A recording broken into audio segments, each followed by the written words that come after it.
Okay. Hello, Daniel. Okay. Hello. From Minnesota. No, from Ohio. Ohio. Yeah.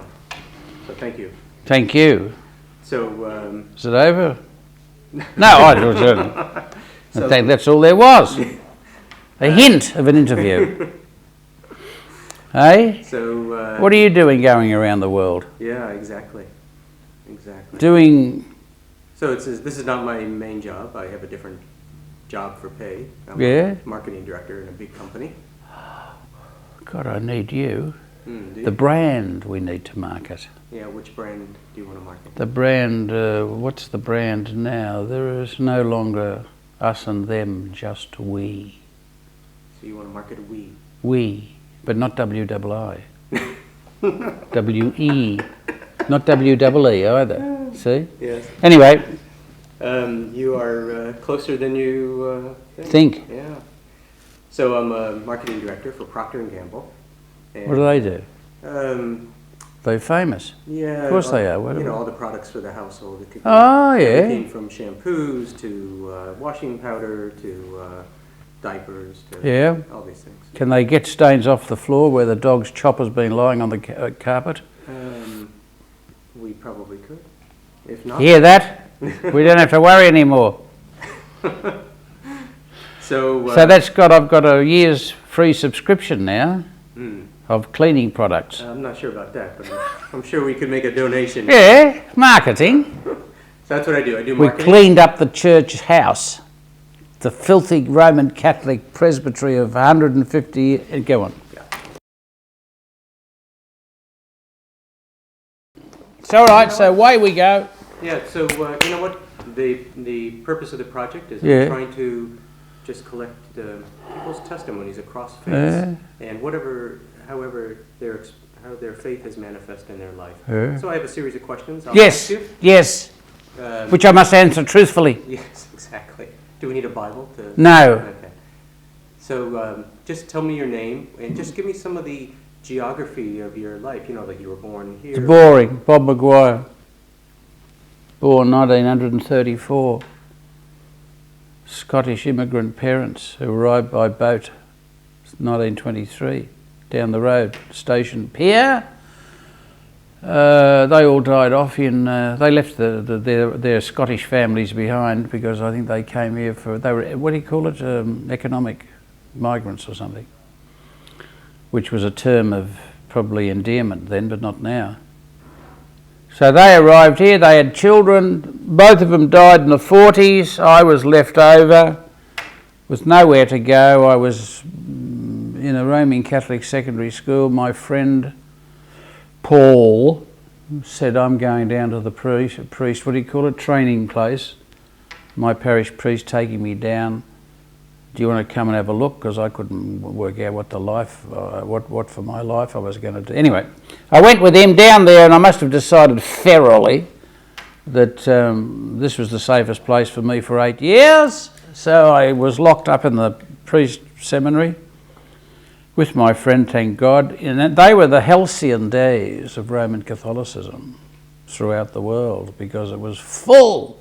There was at least 150 in the place, I think. So that was an experience for 8 years of intensive Roman Catholic. But then it was an interesting period because you had the Vatican Council. So even as we went in, there was almost, what do you call it, an upheaval in Catholic culture. So by the time we came out, we were trained for the church of the future, lay-led, all that kind of thing, more interested in orthopraxis than orthodoxy. So that's 1960. I want to take us in a different direction. Yes. One of the questions I ask people about your own personal experience is, because I want to actually talk about you now for a while. What is the earliest memory you have in your life of some sense of the divine, some sense of God in your life? I don't know, I suppose hanging around church as an altar server. Do you remember a particular No. instance? No. Hanging around churches, the more complicated the ritual, the more fascinating it was. I couldn't work out what the hell they were doing. 3-branch candlesticks and incense and all of that. I was just amazed at... I was under 12. But the most spiritual, as you say, experience of my mother's death. Or my sister probably. She died at 20. She shouldn't have died. During WW2, fell in love with an American Marine, kissed him probably, and ended up with TB. He wrote a letter, "Dear Kathleen, I am in the hospital in Sydney and I've been diagnosed with TB. I hope this has not created any trouble for you." And by the time the letter got here, she was dead. At 20. So that was a bit startling and therefore spiritual, I would have thought, for a 12-year-old. And then my father died, lung cancer. That wasn't so because I never knew the man very well because he was a sailor. And then the mother died, which was the last safe place, you know. So then I was on the loose. Now those deaths, I suspect, were Passovers. But then I was so young, you know, I mean, I would have thought.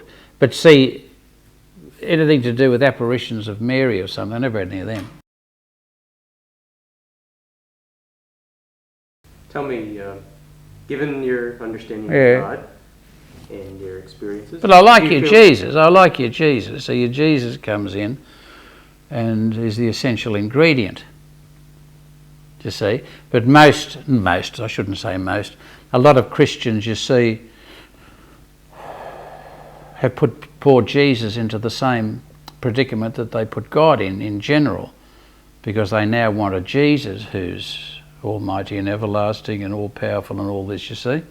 Now that's putting God at a disadvantage, because we did it for thousands of years. That's why we've got this fight with people about if God was that good, why would he allow blah, blah, blah. See? And I'm saying, darling, darling, darling, what? The God's been trying to become one of us.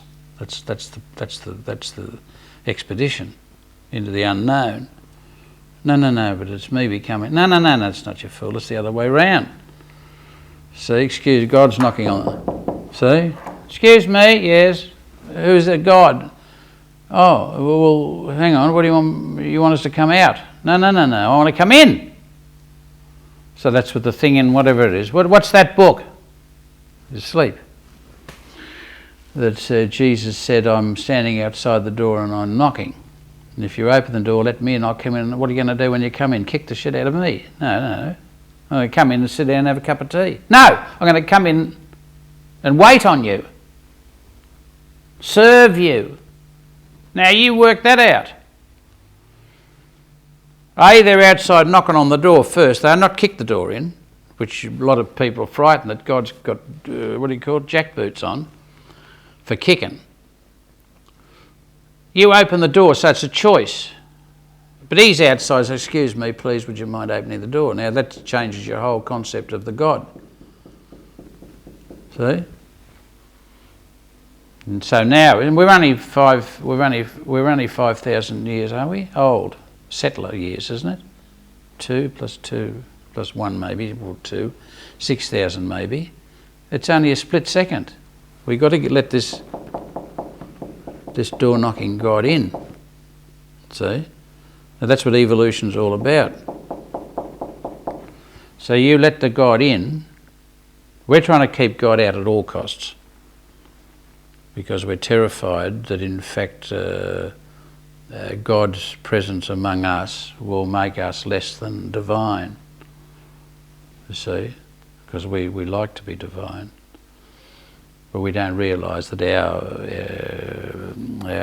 expression of divinity is well, that's what expresses itself in all those Old Testament and whatever other religions have got the ghastly presentations.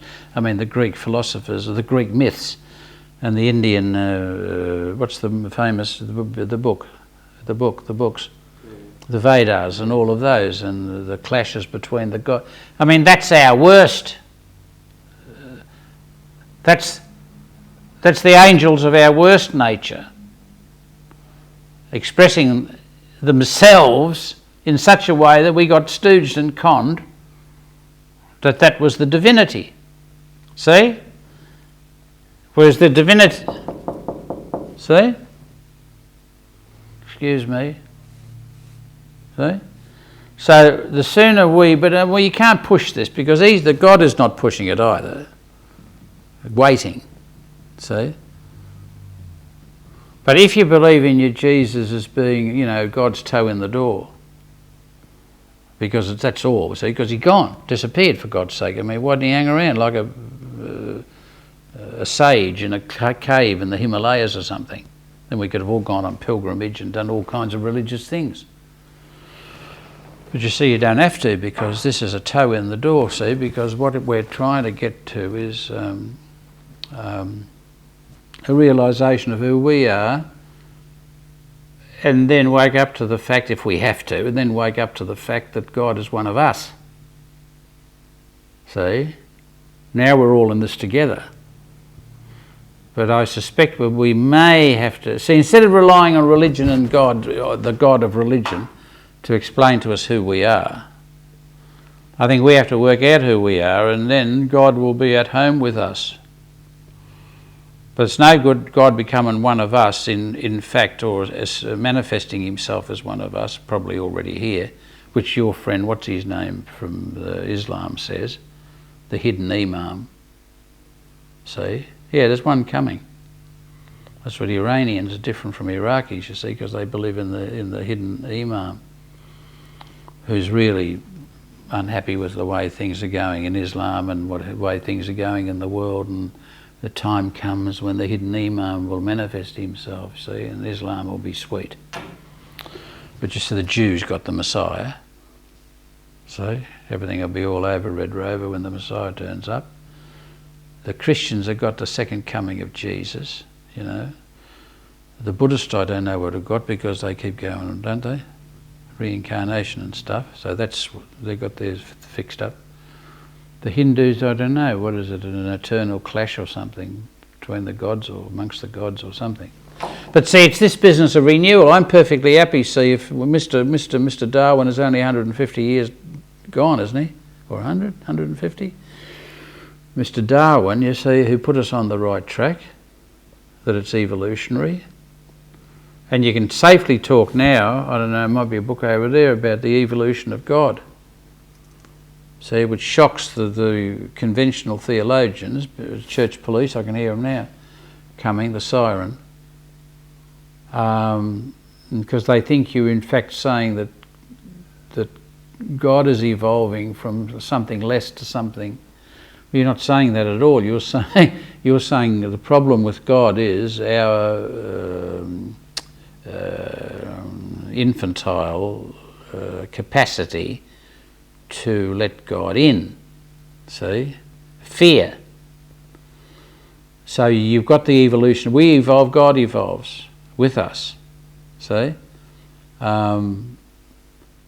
So that's why I'm saying Catholicism to me, and in this little patch here, 36 years, that's all we're trying to do. But I can't go around the place spruiking about the relational matrix, see?